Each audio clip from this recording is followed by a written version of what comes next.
Hi friends, ಈರುಳ್ಳಿ ಮತ್ತು ಮೊಟ್ಟೆಯಿಂದ ವಡೆ ಮಾಡ್ತಾಯಿದ್ದೀನಿ. ಇದು ಮೊಟ್ಟೆನ ಚೆನ್ನಾಗಿ ತುರ್ಕೊತೀನಿ. ಮೊಟ್ಟೆನ ಚೆನ್ನಾಗಿ ತುರ್ಕೊಂಡಿದ್ದೀನಿ. ಈ ಥರ ಮೆಣಸಿನ್ಕಾಯಿ, ಕರಿಬೇವು, ಸ್ವಲ್ಪ ಕೊತ್ತಂಬರಿ ಸೊಪ್ಪು, ಉಪ್ಪು,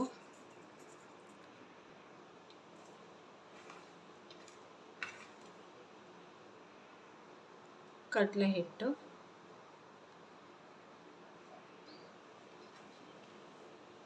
ಚೆನ್ನಾಗಿ ಮಿಕ್ಸ್ ಮಾಡ್ಕೊತಾ ಇದ್ದೀನಿ. ನೋಡಿ, ಈ ಥರ ಚೆನ್ನಾಗಿ ಮಾಡ್ಕೊಂಡು ಇಟ್ಕೊಂಡಿದ್ದೀನಿ. ಇದನ್ನು ಆಯಿಲಲ್ಲಿ ಕರಿತೀನಿ. ಒಂದು ಆಯಿಲ್ಗೆ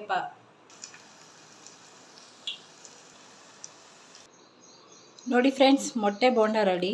ಮೊಟ್ಟೆ ಮತ್ತು ಈರುಳ್ಳಿಯಿಂದ ಮಾಡಿರೋದು ತುಂಬ ಟೇಸ್ಟಿ ಮತ್ತು ತುಂಬ ಈಸಿಯಾಗಿದೆ. ಒಂದು ಸತಿ ಟ್ರೈ ಮಾಡಿ. Thank you.